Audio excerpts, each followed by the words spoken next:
이 시간 제가 먼저 묵상한 말씀을 함께 나누도록 하겠습니다. 오늘은 부활절입니다. 부활이라는 것은 하나님께서 그의 삶을 최종적으로 평가하실 그 날에 일어나는 일입니다.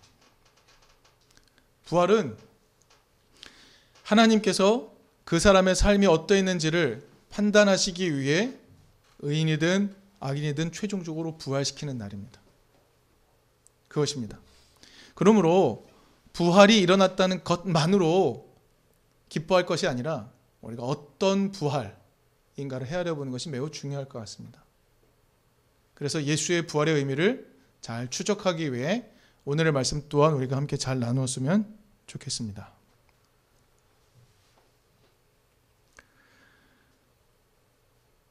여러분, 종교라는 한자를 한번 살펴볼까요?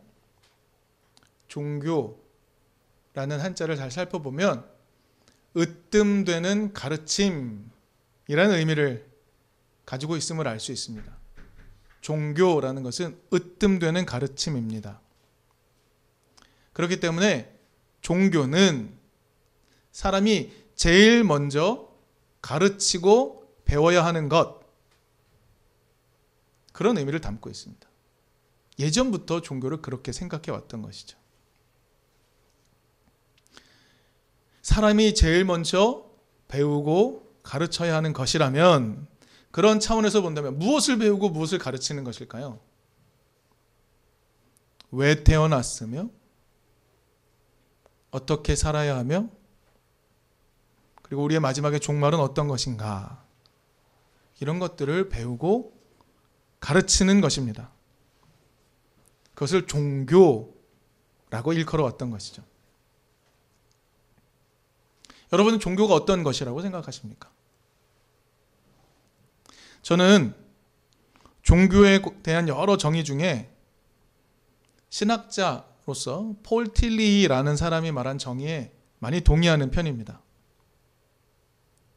틸리히는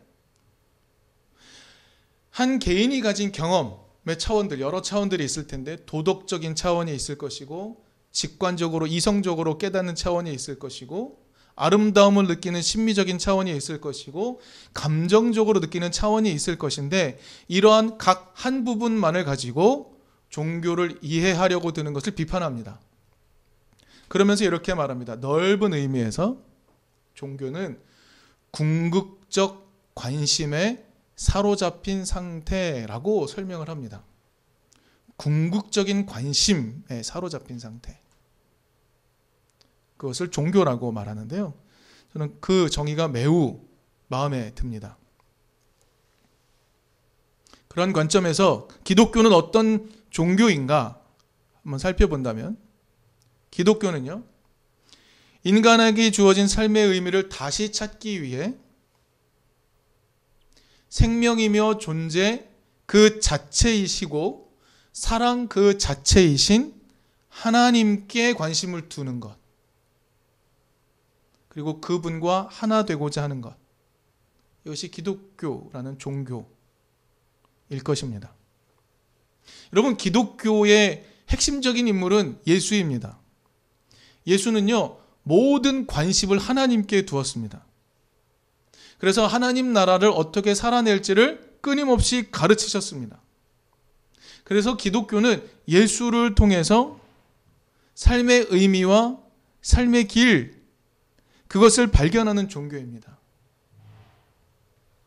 하나님께 궁극적 관심을 두었던 예수, 생명이시며 존재 그 자체이신 하나님께 궁극적 관심을 두셨던 예수, 그래서 그 하나님이 오늘 우리에게 원하시는 삶이 무엇인지 가르치셨고 보이셨던, 삶의 의미와 길이 무엇인지 보이셨던 그 예수, 그 예수에게서 삶의 길을 발견하는 종교, 그것이 기독교라고 말할 수 있습니다.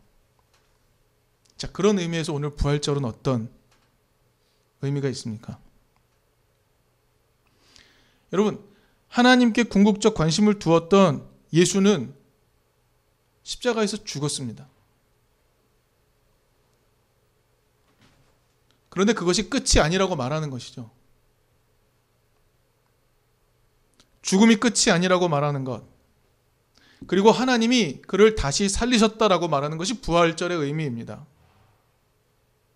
그러니 다시 살린다는 것의 의미가 무엇인지 우리가 깊이 돌아보아야만 오늘 부활절의 의미를 다시 헤아릴 수 있을 것입니다.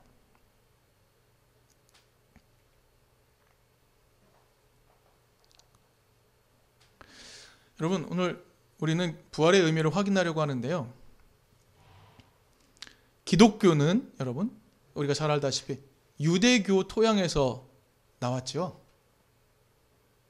그러면 유대교가 말하는 부활과 기독교가 말하는 부활은 어떤 의미에서 다른지 좀 헤아려 볼 필요가 있습니다. 또 하나, 예수 당시에 세계를 지배하던 문명은 무엇이었습니까? 헬레니즘이라는 문명입니다. 그 문명의 토대 가운데 사는 사람들에게 대체 부활은 어떤 도전이 되었는지 이것을 한번 살펴보고 확인해 볼 필요가 있습니다. 여러분, 먼저 오늘 본문인 요한복음 11장 내용을 한번 잘 살펴볼까요? 성경이 있으신 분은 요한복음 11장을 살펴보시면 좋겠습니다. 요한복음 11장은요, 우리가 잘 아는 내용입니다. 예수께서 죽은 나사로를 다시 살리는 사건입니다.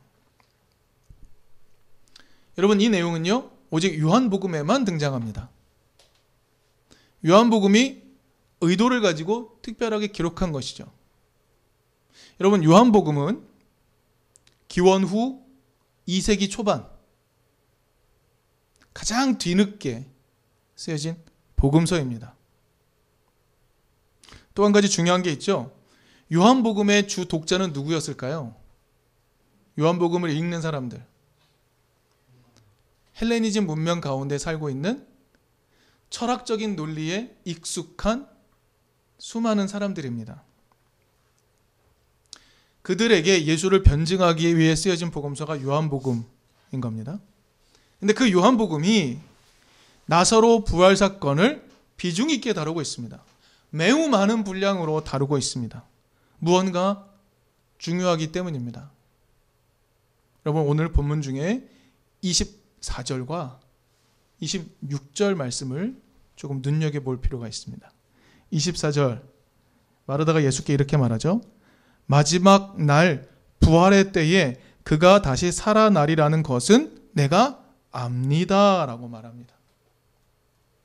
24절은요, 여러분, 당시에 유대교인들이 기본적으로 가지고 있던 부활에 대한 생각을 보여줍니다. 근데 그게 아니라고 말씀하시죠? 그게 아님을 예수가 나사로 부활을 통해 보여주시죠. 두 번째, 26절, 우리가 익숙한 것입니다. 예수가 이런 말씀하시죠. 살아서 나를 믿는 사람은 영원히 죽지 아니할 것이다. 내가 이것을 믿느냐. 여러분, 이 말 때문에 수많은 이단들이 등장하기도 했죠. 영생균이, 신천진, 수많은 이단들이 이 말을 가지고 등장을 합니다.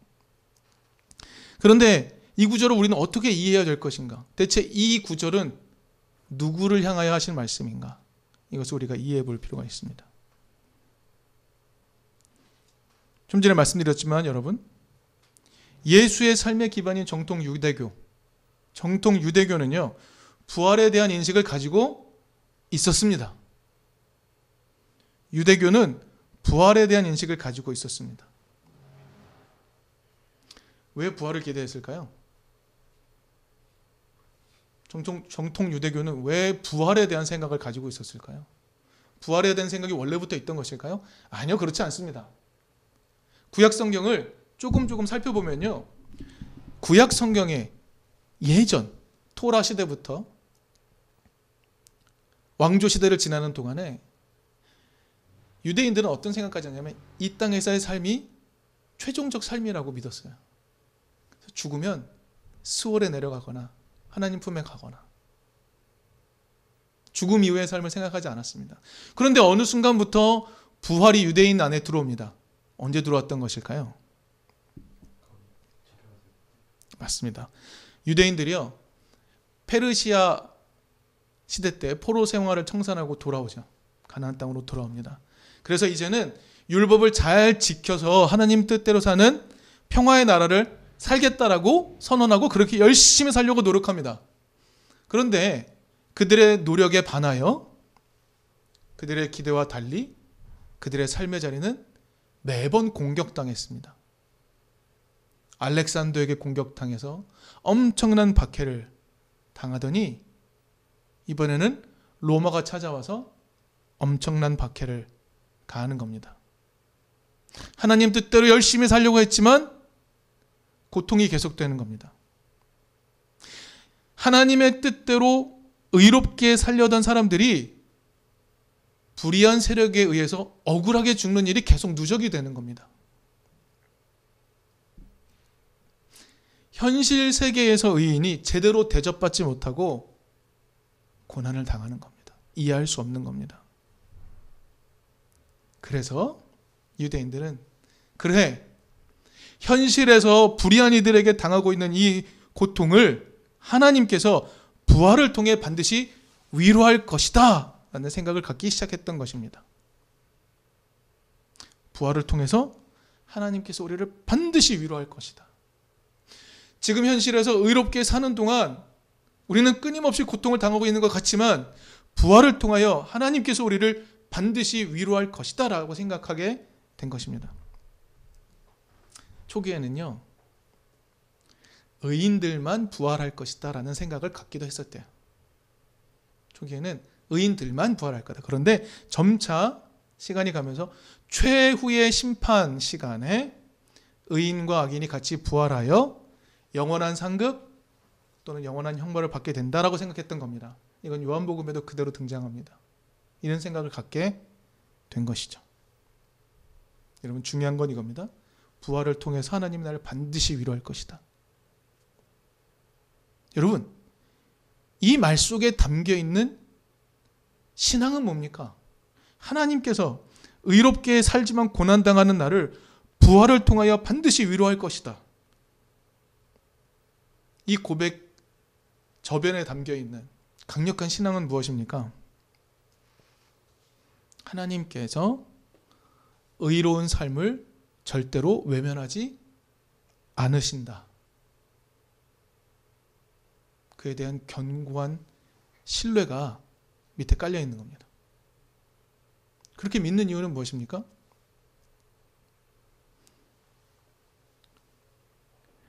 하나님께서 의로운 삶을 절대로 외면하지 않으신다. 비록 고난 가운데 죽을 수는 있지만 부활을 통하여 하나님께서 그 삶을 절대로 외면하지 않으시고 위로하신다 라는 견고한 신뢰가 담겨 있는 겁니다. 그럼 여러분, 그런 부활신앙은 어떤 힘을 줍니까? 그런 부활신앙은요, 현존하고 있는 불의한 삶에 대해 의로운 저항을 하게 만들죠. 그래서 그 의로운 삶을 하나님께서 인정하신다, 그것을 믿기에 불의한 삶에 대해 계속 저항하는 겁니다. 그러면 부활신앙을 싫어하는 이들은 누굴까요? 기득권입니다. 현 체제의 기득권을 유지하는 동안 불의함을 통하여 자신의 권력을 유지하고 있는 이들에게 부활신앙만큼 불편한 건 없습니다. 기득권들은 부활신앙을 거절하는 게 일상이죠. 여러분, 공관복음서에 보면 예수님이 사두개인과 다투는 장면이 등장하는데요. 거기에 사두개인을 이렇게 설명합니다. 부활이 없다고 주장하는 사두개파들. 사두개파는요, 당시에 제사장 가문입니다. 대제사장 가문. 종교적으로 가장 높은 위치에 있는 계급인 거죠. 이 사두개인들이 부활이 없다고 주장합니다. 아니, 유대교 신앙 안에 버젓이 부활에 대한 신앙이 있는데 종교 권력, 최고 권력자들이 부활이 없다고 말하고 있는 이 상황이 이해가 되지 않습니다. 중요한 것, 기득권자들은 부활신앙을 절대로 용인하지 않는다는 거죠.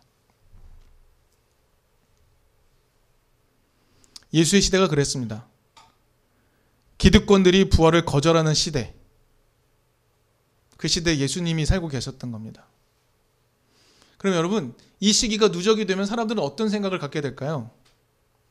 의롭게 살았던 사람들에게 부활이 위로가 된다라고 굳건히 믿고 살아왔는데 기득권자부터, 종교적 최고 지도자들부터 그런 생각을 거절하며 산다면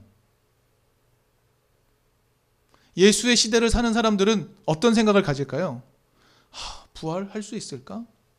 부활에 대한 의미가 조금씩 퇴색되어 가고 있었을 겁니다. 여러분, 부활을 기대하지 않게 되면 어떻게 됩니까? 현실을 의롭게 사는 것, 그 의미를 찾을 수 없게 되는 거죠. 부활에 대한 신앙이 없어지면 현실에서 의롭게 살아갈 힘을 다 잃어버리게 되는 겁니다. 그런 시대를 유대인들이 살고 있는 겁니다. 여러분, 또 하나 중요한 게 있습니다. 아까 요한복음은 헬레니즘 문명 안에 사는 사람들에게 예수의 이야기를 변증하기 위해 쓰여진 복음서라고 말씀드렸습니다. 그러면 헬레니즘 문명 안에 사는 사람들은 어떤 생각을 가지며 살고 있습니까? 그들은 영적인 실체를 부정을 합니다. 그리고 내 몸, 물질주의적인 경향을 가지고 있습니다. 그래서 내 몸에 충실합니다. 헬레니즘은 기본적으로 내세에 별 관심이 없습니다. 오직 현세에 관심이 있습니다. 현실의 삶에서의 행복, 현실의 삶에서의 쾌락에 관심이 있습니다.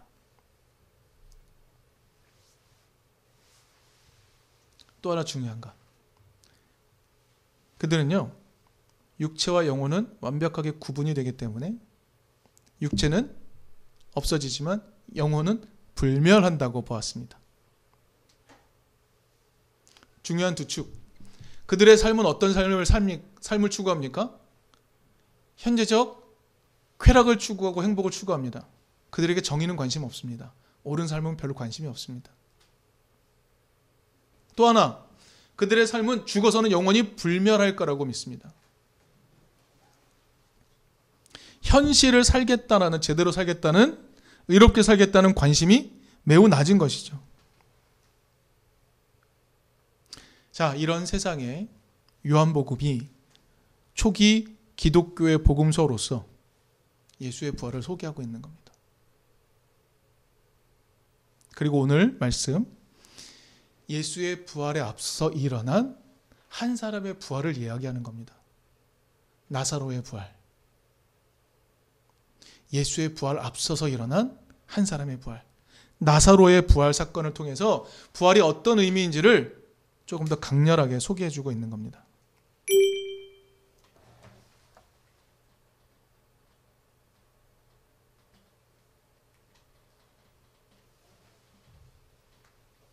(24절에서) 마르다가 이렇게 말했습니다.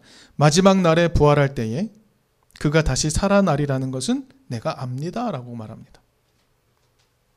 마지막 날에 심판을 위해 부활할 것을 안다고 말합니다. 마르다의 이 말은 보편적 유대인이 가진 생각이었습니다. 그런데 이 말에 대해서 예수는 이렇게 말씀하시는 겁니다.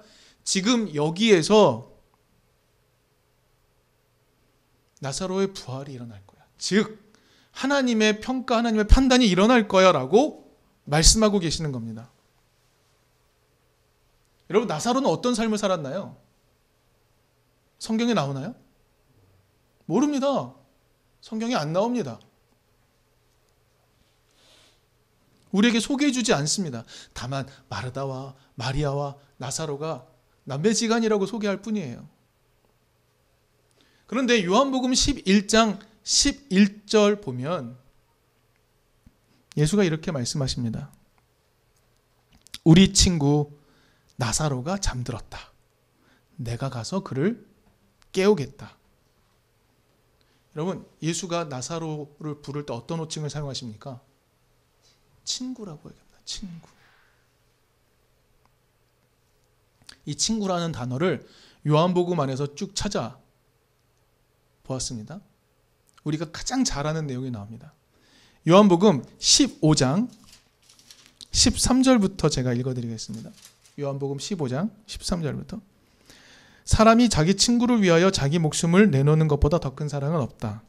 내가 너희에게 명한 것을 너희가 행하면 너희는 나의 친구이다.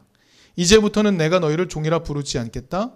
종은 그의 주인이 무엇을 하는지를 알지 못한다. 나는 너희를 친구라고 불렀다. 내가 아버지에게서 들은 모든 것을 너희에게 알려주었기 때문이다. 여기에 똑같은 단어가 있습니다. 친구. 요한복음 안에서 친구라는 단어를 사용하는 건 바로 이런 의미일 때 사용을 하는 겁니다. 어떤 뜻입니까? 예수께서 나사로에게 친구라고 말씀하셨다면 어떤 의미일까요? 나와 같은 뜻으로 사는 사람을 의미할 겁니다. 나와 함께 하나님의 뜻을 사는 사람으로 나사로를 소개하고 있는 겁니다.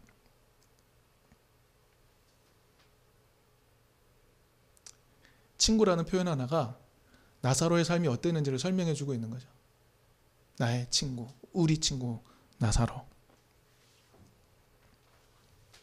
네, 여러분 11장을 우리가 꼼꼼히 살펴보면 친구인 나사로가 죽었는데요, 예수는 의도적으로 늦게 갑니다. 의도적으로 늦게 갑니다. 그가 죽은 다음에 갑니다. 마르다가 이렇게 말하잖아요. 주님, 조금만 일찍 오셨으면 우리 오빠 안 죽었을 텐데요 라고 말합니다. 예수는 의도적으로 늦게 가죠. 예수의 의도를 한번 좀 살펴봅시다. 예수처럼 살았던 나사로, 예수와 함께 하나님의 길을 살아갔던 나사로, 그 죽음이 얼마나 억울했겠습니까? 그런데 그 죽음에 대해 하나님이 반드시 위로하신다는 것을 예수는 보여주려고 하셨던 것입니다.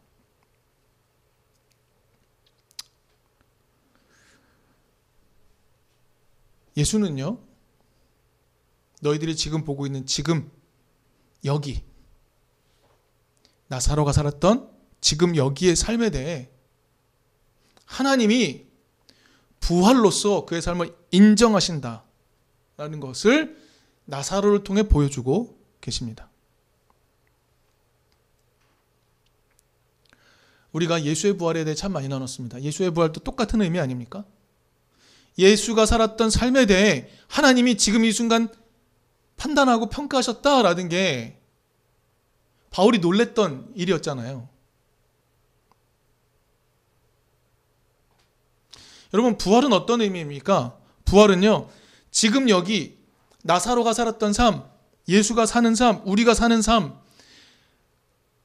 정의를 위하여, 하나님의 의를 위하여 살아가는 그 삶에 대해 하나님이 최종적으로 긍정하신다라는 겁니다. 이게 부활의 의미입니다. 그것을요, 예수는 나사로를 통해 먼저 보여주고 계십니다. 그리고 나중에는 자신의 부활을 통해서도 보여주고 계십니다. 이 말씀을 오늘 우리 안에서 다시 한번 이해해 보죠. 예수께서 나사로의 부활을 통해, 자신의 부활을 통해 우리에게 보여주시고 알려주시는 건 어떤 것일까요? 지금 여기에서, 오늘의 삶에서 하나님의 뜻대로 살아본 적이 없으면 부활도 없다라고 말씀하시는 것 아닐까요? 지금 여기서 하나님의 뜻대로 살아가는 삶이 없으면 의인의 부활, 영화로운 부활 없다라고 말씀하시는 것 아닐까요?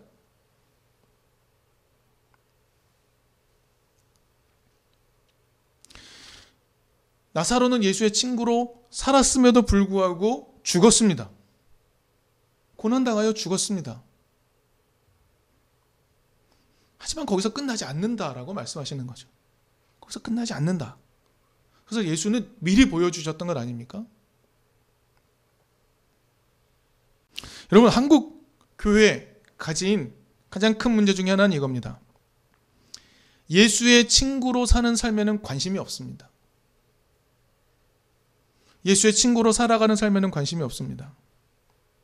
그런데 예수의 부활에는 진짜 관심을 많이 둡니다. 부활을 승리라고 말하면서 그 승리를 나도 누릴 것이다라는 데는 매우 큰 관심을 가지죠.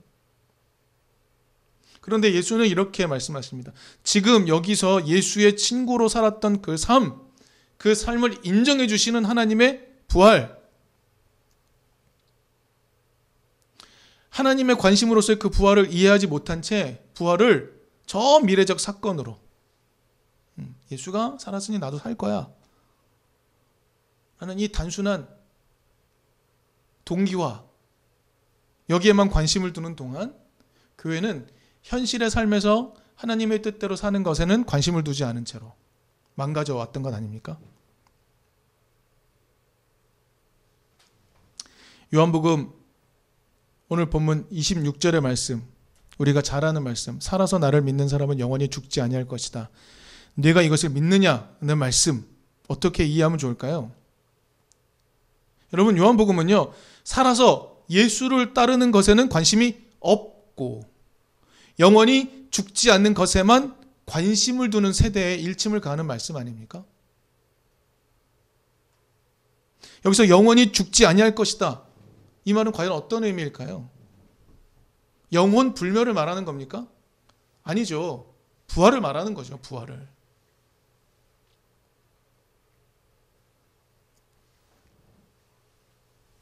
요한복음 12장 11절은 나사로 때문에 많은 유대 사람이 예수를 믿었다라고 기록하고 있습니다. 부활에 대한 그 희망, 부활에 대한 희망이 지금 여기서 예수를 믿고 따르게 만들었습니다. 부활로 보여주신 하나님의 인정, 지금 여기서 예수의 친구로 살았던 나사로의 부활로 말미암아 하나님이 그의 삶을 인정하시는구나, 그 부활에 대한 희망이 지금 여기서 예수를 믿고 예수를 따르게 만들었습니다. 여러분, 부활에 대한 희망은 예수의 친구로 사는 것에 대한 용기를 줍니다. 예수의 친구로 사는 것에 대한 용기. 여러분, 부활에 대한 희망을 멀리 미래로 넘겨버려서는 안 됩니다. 부활을 미래에 일어날 어떤 일로 넘겨버리지 맙시다.